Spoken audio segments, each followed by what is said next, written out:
Hello, everybody. Welcome to another On This Day in Canadian Military History reaction video. I haven't done one in a while. Been busy with lots of other stuff, so I had a suggestion from someone who's watched a few of the other ones, I think about a week ago now, to check out maybe some from the Legion. So I thought that was a good idea. So I picked one from the Legion magazine. It seems to be the channel on YouTube that has the more content on it. So I picked one on D-Day.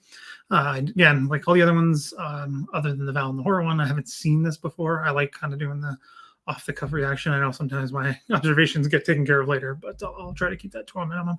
But this one's interesting. It looks like it's more of a memorial piece than necessarily an educational piece. As being from the Legion, I mean, there's always an educational part to this, but it's got a very interesting narrator. Barry Pepper, who was obviously known from Saving Private Ryan as Private Jackson, the sniper in the movie, who is Canadian. So it's interesting that they got a big name to do narrating for this one. They've done other ones as well, so maybe I'll check those out in the future.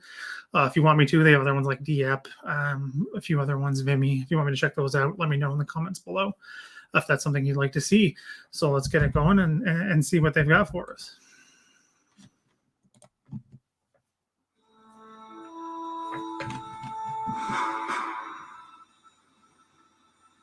The pictures are great, obviously. No, I don't think these are colorized.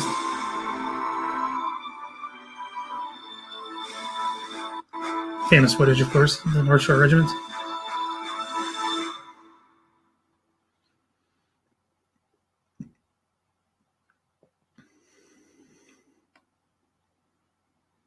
Just outside the Juno Beach Center.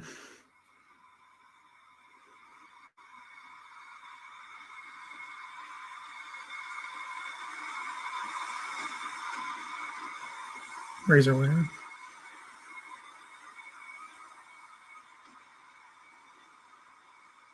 On June 6, 1944, 6,900 ships moved across the stormy English Channel under cover of darkness.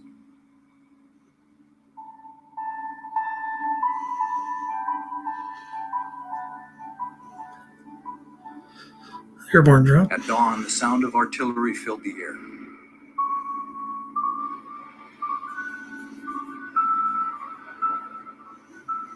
Frank Curry, a Canadian aboard a minesweeper, described the scene.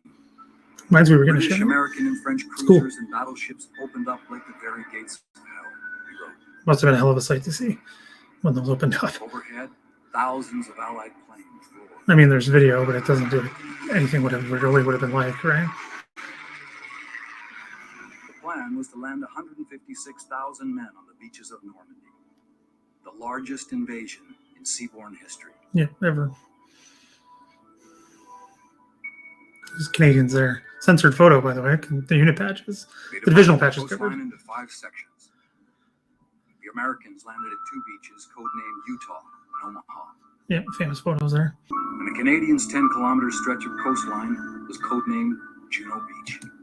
Originally supposed to be called Jelly, just like the British beaches, gold and sword, swordfish, goldfish, jellyfish. Again, it's kind of apocryphal, but there's stories that Winston Churchill was against the idea of having all these men die on Jellyfish Beach. So they changed it to Juno.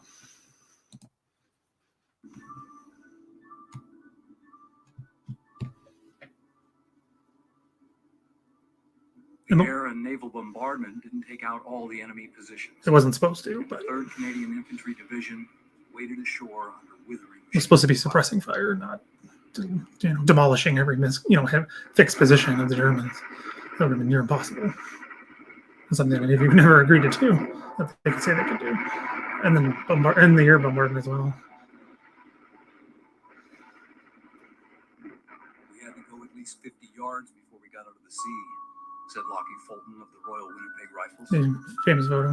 It was something to see those bullets skipping at you. Like this is not D-Day at all. Sorry. I'm just going to go right back here for a second. This photo is not D-Day. It's often said to be DEP, which it's not either. It's a training exercise, I believe, or it's from operations later in the war. I believe it's either Czechoslovakian troops think, I can't remember exactly, but they're not Canadians. This is not D-Day. This is not Normandy. This is not the Yep. It's done and overused all the time because of the angle, I think. Bringing inside a landing craft with the troops kind of dashing out. We don't really see that often, but this is nothing. Photo has nothing to do with D-Day.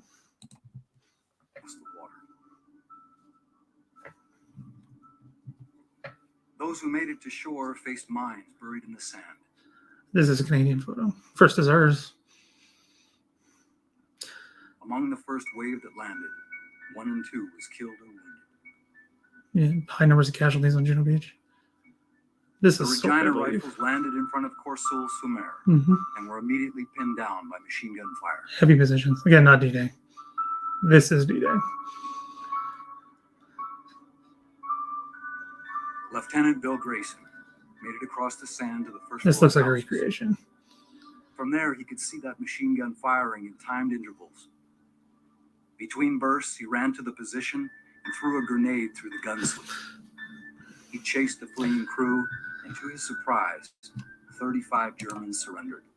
I'm just going to go back yet again because they're very quickly thrown in here. But I know it's not a big deal, but it's interesting to me. And to his surprise, This photo on the right here, not the surrendering soldiers, whoever they are, is from Operation Spring, much later in July 44.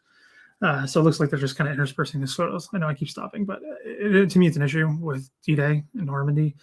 A lot of these photos are said to claim to be something that they're not, which is problematic to me, just because there's so much stuff out there. There's so much footage and photos from this that have been verified and, researched to death. I mean, I've got a bunch of them on my channel that I've been researching specifically lately because I'm trying to get stuff ready for the big month that I'm planning for June for Normandy, trying to get that all up there, and I'll link some of that below. But there's so much out there. You don't need to take stuff that's not from D-Day or just after, depending on what you're trying to do, and splice it in there. It's not necessary. 35 Germans surrendered. Yeah, that's D-Day there. Canada House in the background. This is a bunker. With the gun out of action, A Company made it across the beach.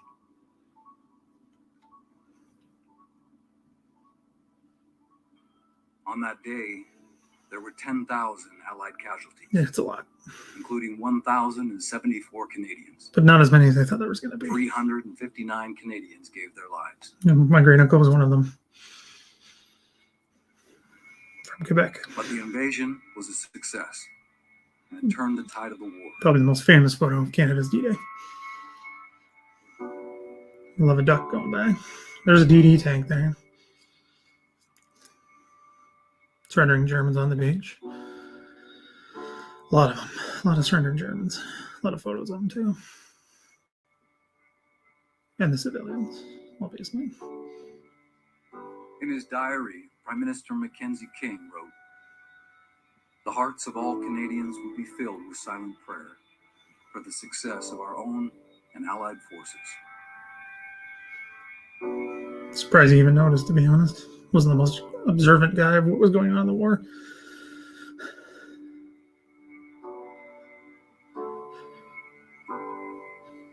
Tons of memorials up and down the beaches if you ever get a chance to go.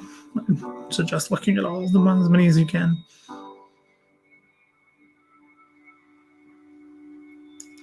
So this is obviously before COVID hit, and the anniversary there, the last one they could get in before COVID came. I was there in 2016 myself, on D-Day.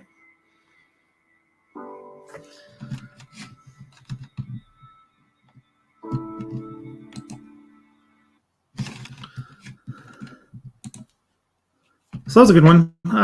Again, I had some problems with the photos and footage and things like that, which is, again, I don't think is necessary to do because there's so much out there. Again, like I already said, but I've been able to do it. I'm a one-person shop.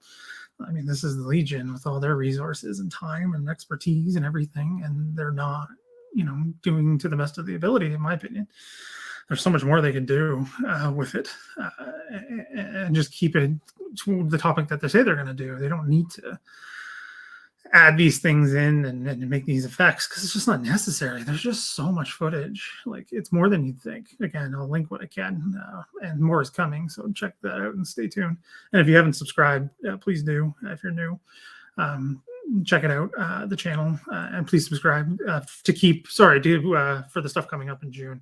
I mean, it's not really a special anniversary, right, of D-Day this coming year, but I wanted to make it really strong one on the channel. So I've been trying to catch up on the D-Day and Normandy stuff. So trying to get on there. So there's quite a bit, and I'll link as much as I can down below. And I have a playlist as well you can check out from there. So yeah, just kind of quick wrap up. It's an interesting video. I liked it a lot. I think Bear Cover did a good job with the narration. Nothing real glaring issues with any of the information there. I mean, talking about the casualties and one or two stories of the day, which is always great. I think that's a great way to do it, especially on such a short video. It's under 10 minutes. It's around, so total is around 7 minutes almost. There's credits and stuff that I stopped. But interesting with that way. Again, my biggest issue is maybe the media, the choices of photos and video. It doesn't need to be what they did. But again, it's good, and it was good to get attention out for this on that anniversary, the 75th, which of course was the last big one. And it's got quite a few views, so that's good. And this is just on YouTube. I don't know about social media, but it's got around 20-something thousand views, so that's pretty good for a Canadian video on D-Day, or just a Canadian military history video in general. So that's pretty cool to see from the Legion. So, and there's a few more. So again, if you want me to check out some other ones, give my feedback on them, please do let me know down below in the comments. And then I'll check them out. Again, you can go check out the Legion magazine channel to see if there's anything there you'd like me to check out, or anything else in general. It has some other reaction videos as well. Some that are good, some that are not so good. I can link that down below as well. So check those out. And we'll see you on the next one. So everyone have a good day.